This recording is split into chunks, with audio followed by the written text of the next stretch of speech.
ہمیں اپنی اوقات کا پتہ نہیں کہ کتنے کمزور ہیں، حالات کو بدلنے کی کوشش میں لگے ہوئے ہیں۔ بھئی حالات کا بنانے والا، بھیجنے والا اللہ رب العزت ہے، وہ مغیر الاحوال ہیں، جب چاہتے ہیں حالات کو جیسا چاہتے ہیں بدل دیتے ہیں۔ تو یہ تو حکم پروردگار کا ہوگا تب بدلیں گے۔ دنیا کے کہنے سے حالات بدلتے تو دنیا جنت نہ بن جاتی، ہر بندہ اپنی من مرضی کی زندگی گزار رہا ہوتا۔ تو ایک ترتیب ہے اللہ رب العزت کے ہاں، چنانچہ ہمارے مشائخ نے 4 باتیں کہی ہیں، لوہے کی لکیر ہے، جب آزمائیں گے ان باتوں کو کھرا پائیں گے۔ پہلی بات کہ جو شخص اپنے اعمال کو سنوار لیتا ہے اللہ تعالیٰ اس کے حالات کو سنوار دیتے ہیں۔ جو شخص اپنے اعمال کو سنوار لیتا ہے اللہ تعالیٰ اس کے حالات کو سنوار دیتے ہیں۔ ہم اس کوشش میں لگے ہوئے ہیں کہ حالات پہلے سنوریں پھر اعمال سنواریں گے۔ آپ بات کریں دوست سے، بھئی آپ مسجد میں نظر نہیں آتے، کچھ کاروباری حالات ٹھیک نہیں، ٹھیک ہو گئے تو میں مسجد میں آؤں گا۔ یعنی ہم چاہتے ہیں حالات پہلے ٹھیک ہوں، اعمال بعد میں ٹھیک ہوں گے۔ کیسے ترتیب الٹ سکتے ہیں؟ چنانچہ جسے دیکھیے وہ اسی کوشش میں لگا ہوا ہے کہ پہلے حالات ٹھیک ہوں بعد میں اعمال ٹھیک کریں گے۔ تو ترتیب ہی الٹی ہم کرتے پھر رہے ہیں۔ اعمال کو جو شخص سنوار لیتا ہے اللہ تعالیٰ اس کے حالات کو سنوار دیتے ہیں۔ اعمال بگڑیں گے، حالات بگڑیں گے۔ جب کہا میں نے کہ یا اللہ تو میرا حال دیکھ، جب کہا میں نے کہ یا اللہ تو میرا حال دیکھ، حکم آیا میرے بندے نامہ اعمال دیکھ۔ ہم حالات کا تو شکوہ کرتے ہیں، اپنے عمل تو نہیں نہ دیکھتے۔ تو اعمال کو سنوارنے سے اللہ تعالی حالات کو سنوار دیتے ہیں۔ ہم اپنے اندر تقوی اور صبر و ضبط پیدا کریں، اللہ رب العزت ہر دور اور ہر زمانے میں تقوی اور صبر والے بندے کو فرش سے اٹھائیں گے، عرش کے اوپر بٹھائیں گے، تخت کے اوپر بٹھائیں گے۔ اب تقوی اور صبر کی طرف تو ہم آتے نہیں، چاہتے ہیں زندگی تو رہے جیسے ہم گزار رہے ہیں، حالات سیدھے ہو جائیں۔ کیسے حالات سیدھے ہو سکتے ہیں؟ سمپل سی مثال ہے کہ بجلی سے ایک مشین چلتی ہے، اب ایک بندہ مشین کو روکنا چاہتا ہے، ایک ہی ترتیب ہے کہ پیچھے سے بٹن بند کرو۔ آپ بٹن بند نہیں کریں گے، ہاتھ سے مشین کو پکڑ کے روکنے کی کوشش کریں گے، ہاتھ کٹوا بیٹھیں گے، سارا دن زور آزمائی کریں گے، مشین کہاں رکے گی؟ تو عقل مند بندہ مشین کو پکڑ کے نہیں کھڑا ہوتا، وہ سوئچ کو بند کرتا ہے۔ حالات کا سوئچ اللہ رب العزت کے ہاتھ میں ہے۔ تو ادھر رجوع کرنے کی بجائے کہ اللہ حالات کو ٹھیک کر دیجئے، ہم حالات کی مشین کے ساتھ کشتی کر رہے ہیں۔ کون ہمیں عقل مند کہے؟ تو پہلی بات، جو شخص اپنے اعمال کو ٹھیک کر لیتا ہے اللہ رب العزت اس کے حالات کو ٹھیک کر دیتے ہیں۔ دوسری بات، جو شخص اپنی آخرت کو سنوار لیتا ہے اللہ تعالیٰ اس کی دنیا کو سنوار دیتے ہیں۔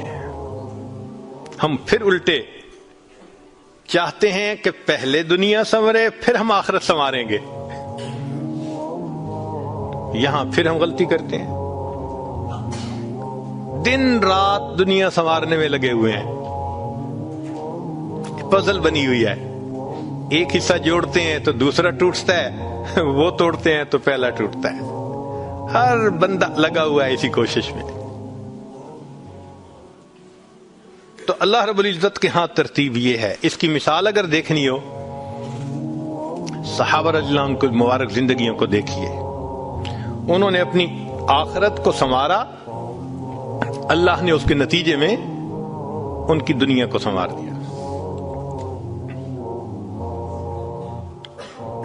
بات کیا تھی کہ نہ کیسر و کسرا سے دبے، چند وہ لوگ کے اونٹوں کے چرانے والے، اور جن کو کافور پہ ہوتا تھا نمک کا دھوکا بن گئے دنیا کی تقدیر بدلنے والے۔ انہوں نے اپنی آخرت کو سنوارا، اللہ نے دنیا سنواری۔ کیسے؟ اطمینان، اتنا اطمینان کہ یمن سے جوان عورت چلتی ہے اور مدینہ طیبہ پہنچتی ہے اور پورے راستے میں کوئی اس کی طرف آنکھ اٹھا کر دیکھنے والا نہیں ہوتا۔ اللہ نے مال و دولت کے اتنے ڈھیر عطا کیے تھے۔ انس اللہ عنہ کہتے ہیں کہ میں لکڑی کاٹنے والے کلہاڑے سے سونے کی اینٹوں کو توڑا کرتا تھا۔ اب لکڑی کے کلہاڑے سے جو سونا ٹوٹے گا وہ تولوں میں اور گراموں میں تو نہیں نہ ہو سکتا۔ اللہ نے اتنی دولت ان کے قدموں میں ڈال دی تھی۔ بچہ پیدا ہوتا تھا، اس کا روزینہ متعین تھا۔ سیدنا عمر رضی اللہ عنہ نے ایک رات دیکھا ایک عورت چھوٹے سے بچے کو روٹی کا ٹکڑا کھلانے کی کوشش کر رہی ہے، بچہ رو رہا ہے۔ پوچھا کیوں کر رہی ہو؟ کہنے لگی کہ امیر المومنین نے قانون بنایا ہوا ہے کہ جب بچہ دودھ چھوڑے گا پھر ہم بیت المال سے روزینہ متعین کریں گے، تو میں کوشش کر رہی ہوں۔ عمر رضی اللہ عنہ آئے، بہت روئے۔ صحابہ کہتے ہیں کہ اس دن فجر کی نماز پڑھائی، قرات کے اندر اتنا گریا اور بکا تھا کہ ہمیں سمجھنا مشکل ہو رہا تھا، اتنا رو رہے تھے۔ ہم حیران تھے آج امیر المومنین کو کیا ہوا۔ نماز پڑھانے کے بعد منبر پر بیٹھے، عمر کے اوپر اللہ رحم کرے اس نے کتنے بچوں کی جان لی ہوگی۔ مقصد یہ تھا کہ میں نے جو یہ قانون بنایا تو کتنی ماؤں نے معصوم بچوں کے دودھ چھڑوائے ہوں گے اور وہ دودھ سے محروم ہوں گے میری وجہ سے۔ پھر اعلان فرمایا کوئی ماں بچے کو دودھ جلدی مت چھڑوائے، جس دن بچہ پیدا ہوگا اسی دن بیت المال سے وظیفہ متعین کر دیا جائے گا۔ آج سے 1400 سال پہلے ہے۔ تو انہوں نے اپنی آخرت کو سنوارا، رب کریم نے اس کے بدلے ان کی دنیا کو سنوار دیا۔ قرآن مجید میں اللہ تعالیٰ فرماتے ہیں وَلَوْ أَنَّ أَهْلَ الْقُرَىٰ آمَنُوا وَاتَّقَوْا، اگر یہ بستی دیسوں والے ایمان لاتے، تقوی کو اختیار کرتے، لَفَتَحْنَا عَلَيْهِمْ بَرَكَاتٍ مِّنَ السَّمَاءِ، ہم ان کے لیے آسمان سے برکتوں کے دروازے کھول دیتے۔ تو ترتیب یہی ہے کہ جو آخرت کو سنوارتا ہے اس کوشش میں لگتا ہے، دنیا اس کا سایہ ہے۔ اللہ دنیا کو خود بخود سنوار دیتے ہیں، الگ سے محنت نہیں کرنی پڑتی۔ مثال کے طور پہ جو بندہ سچ بولتا ہے تجارت میں، اللہ تعالیٰ اس کی تجارت کو خود سنوار دیتے ہیں۔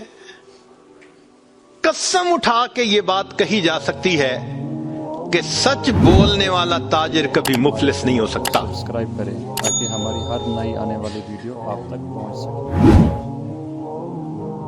پاسبل ہی نہیں کہ سچ کی بنیاد ہو اور اس میں برکت نہ ہو۔ تو دو باتیں، جو شخص اپنے اعمال کو سنوارتا ہے اللہ تعالی حالات کو سنوار دیتے ہیں، جو اپنی آخرت کو سنوار لیتا ہے اللہ تعالیٰ اس کی دنیا کو سنوار دیتے ہیں۔